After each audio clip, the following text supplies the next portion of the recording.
Hello viewers, हम solve कर रहे हैं कक्षा 10वीं रेमेडियल बुक का सॉल्यूशन।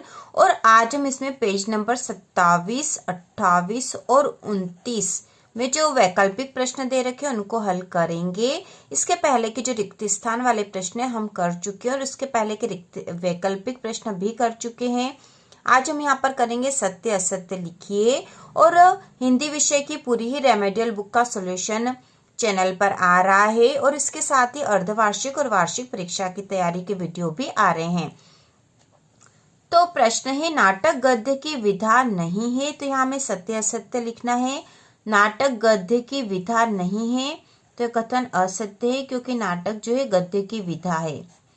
इसके बाद है, उपन्यास में कई कथाओं का समावेश होता है, तो यह सत्य है। नाटक में एक अंक होता है तो असत्य है, क्योंकि नाटक में कई अंक होते हैं लेकिन एकांकी में एक अंक होता है, तो यहाँ पे गलत कथन दे रखा है। इसके बाद यदि गद्य कवियों की कसौटी है तो निबंध गद्य की कसौटी है, यह कथन सत्य है और यह आचार्य रामचंद्र शुक्ल का कथन है। इसके बाद अगली है, एक अंक वाली रचना कहानी कहलाती है, तो यह कथन भी असत्य है, क्योंकि एक अंक वाली रचना एकांकी कहलाती है। रेखा चित्र को शब्द चित्र भी कहते हैं, तो यह कथन सत्य है। इसके बाद जो सत्य असत्य वाले क्वेश्चन है वो पेज नंबर 28 पर है और इसमें है, कैप्टन चश्मे वाला आजाद हिंद फौज का सिपाही था, तो यह कथन असत्य है। अगला है, नेताजी की मूर्ति संगमरमर की थी, तो यह कथन सत्य है। इसके बाद है, नेताजी की मूर्ति 2 फुट ऊंची थी, तो यह कथन भी सत्य है।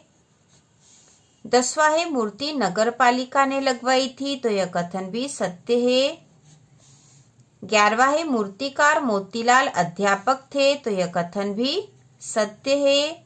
इसके बाद 12 नंबर पे जो वाक्य दे रखा वह है, बाल गोविंद भगत कबीर को साहब मानते थे, तो यह कथन भी सत्य है। इसके बाद 13 नंबर पे, भादों की अधरतियों में भगत गीत नहीं गाते थे, तो यह असत्य, क्योंकि वो गीत गाते थे। 14 नंबर पे, बाल गोविंद भगत हर वर्ष गंगा नहाने जाते थे, तो यह कथन सत्य है। 15 नंबर पे, बाल गोविंद भगत के 2 बेटे थे, तो यह कथन असत्य, क्योंकि बाल गोविंद भगत का एक ही बेटा था। इसके बाद है, बाल गोविंद भगत साधु थे, तो यह कथन असत्य है, क्योंकि वह गृहस्थ थे। इसके बाद 17 नंबर पे, नवाब साहब ने संगति के लिए उत्साह दिखाया, असत्य है, उन्होंने कोई उत्साह नहीं दिखाया था।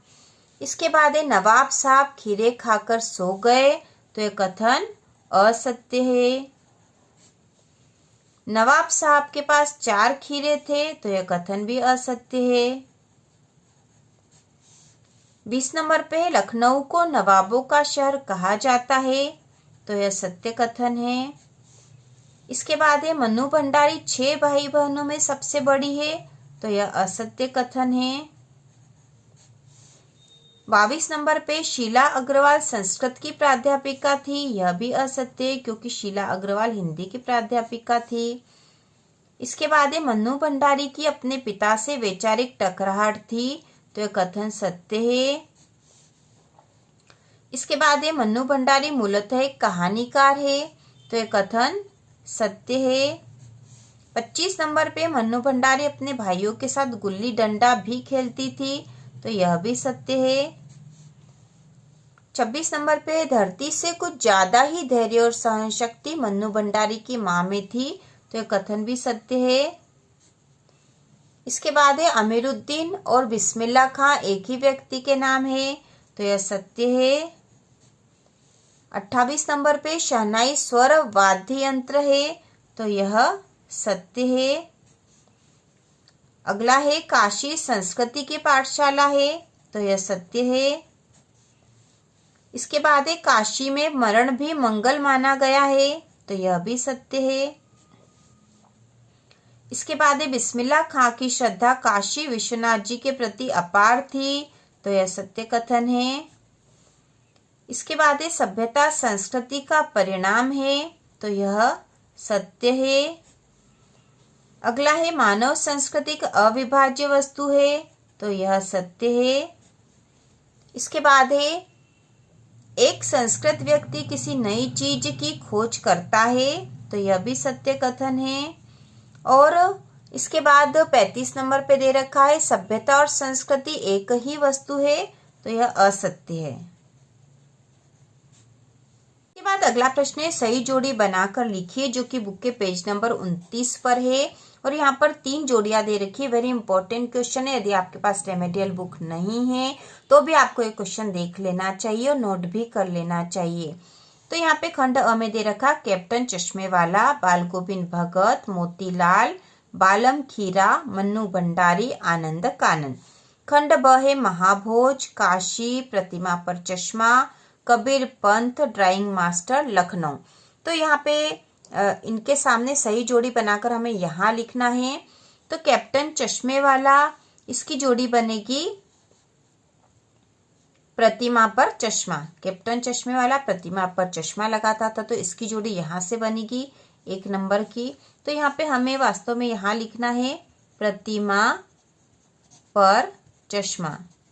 इस प्रकार से हमें जोड़ी बनानी है। प्रतिमा पर चश्मा यहाँ लिखना है, इसके सामने सही जोड़ी में बाल गोविंद भगत, तो इसकी जोड़ी बनेगी कबीर पंथ। बाल गोविंद भगत कबीर पंथ का पालन करते थे, तो यहाँ हम लिखेंगे कबीर पंथ।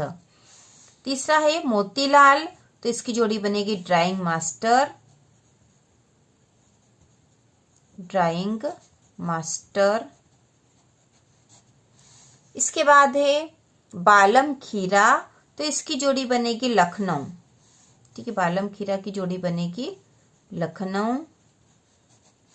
इसके बाद है मन्नू भंडारी, इनकी जो प्रसिद्ध उपन्यास है महाभोज, तो मन्नू भंडारी के सामने हमें लिखना है महाभोज। और इसके बाद है आनंद कानन, तो आनंद कानन जो है काशी को कहते हैं, तो यहाँ जोड़ी बनेगी इस तरह से। तो जिसके सामने जो सही है वही यहाँ लिखना, हमें इस प्रकार से जोड़ी बनानी है। अब हम दूसरी जोड़ी देख लेंगे। तो यहाँ पे खंड में है लखनवी अंदाज, एक कहानी यह भी, नौबत खाने में इबादत, संस्कृति, बाल गोविंद भगत और नेताजी का चश्मा। खंड ब में लिखा है स्वयं प्रकाश, राम वृक्ष बेनीपुरी, यशपाल, मन्नू भंडारी, यतीन्द्र मिश्र और भदंत आनंद कौशल्यायन। तो इसकी जोड़ी हम बनाएंगे लखनवी अंदाज। यह जो पाठ है यह यशपाल का लिखा हुआ है, तो इसकी जोड़ी यहाँ पे बनेगी। दूसरा एक कहानी यह भी मन्नू भंडारी की रचना है, तो इसकी जोड़ी यहाँ बनेगी। तीसरे नंबर पे नौबत खाने में इबादत, यह यतीन्द्र मिश्र की रचना है, तो तीसरे नंबर पे हम यह लिखेंगे। संस्कृति जो निबंध है इसके निबंधकार है भदंत आनंद कौशल्यायन, इसकी जोड़ी यहाँ बनेगी। बाल गोविंद भगत, इसके लेखक है राम वृक्ष बेनीपुरी, तो यहाँ पर इस प्रकार से जोड़ी बनेगी। और नेताजी का चश्मा पाठ के ये कहानी है और इसके लेखक है स्वयं प्रकाश, तो इसकी जोड़ी यहाँ बनेगी। तो जिसके सामने जो नंबर लिखे हैं वह उसके सामने लिखना, मतलब लखनवी अंदाज के सामने हम लिखेंगे यशपाल, एक कहानी यह भी मन्नू भंडारी, नौबत खाने में इबादत, इसके सामने हम लिखेंगे यतीन्द्र मिश्र, संस्कृति के सामने हम लिखने वाले हैं भदंत आनंद कौशल्यायन, बाल गोविंद भगत, राम वृक्ष बेनीपुरी और नेताजी का चश्मा स्वयं प्रकाश। तो इस प्रकार से हम इसकी जोड़ी बना देंगे। इसके बाद तीसरे नंबर पे जो जोड़ी दे रखी है खंड अ खंड ब, तो खंड अ में सूरज कब निकलेगा, माटी की मूर्ति, दादा कामरेड, एक प्लेट सैलाब, यदा कदा और रेल का टिकट। खंड ब में दे रखा है यशपाल, यतीन्द्र मिश्र, भदंत आनंद कौशल्यायन, स्वयं प्रकाश, राम वृक्ष बेनीपुरी और मन्नू भंडारी। तो स्पष्ट है कि यहाँ पे रचनाओं के नाम है और यहाँ पर उनके लेखकों के नाम दे रखे हैं। और ये जो रचनाएं हैं इन लेखकों का जो जीवन परिचय दे रखा आपकी बुक में, उसमें इन रचनाओं का उल्लेख किया गया है। तो अब हम जोड़ी बना देंगे। सबसे पहले सूरज कब निकलेगा, यह स्वयं प्रकाश की रचना है। इसके बाद है माटी की मूर्ति, यह राम वृक्ष बेनीपुरी की रचना है। तीसरे नंबर पे दादा कामरेड, यह यशपाल की रचना है। एक प्लेट सैलाब, इसकी लेखिका है मन्नू भंडारी। और यदा कदा यह रचना है यतीन्द्र मिश्र की। इसके बाद है रेल का टिकट।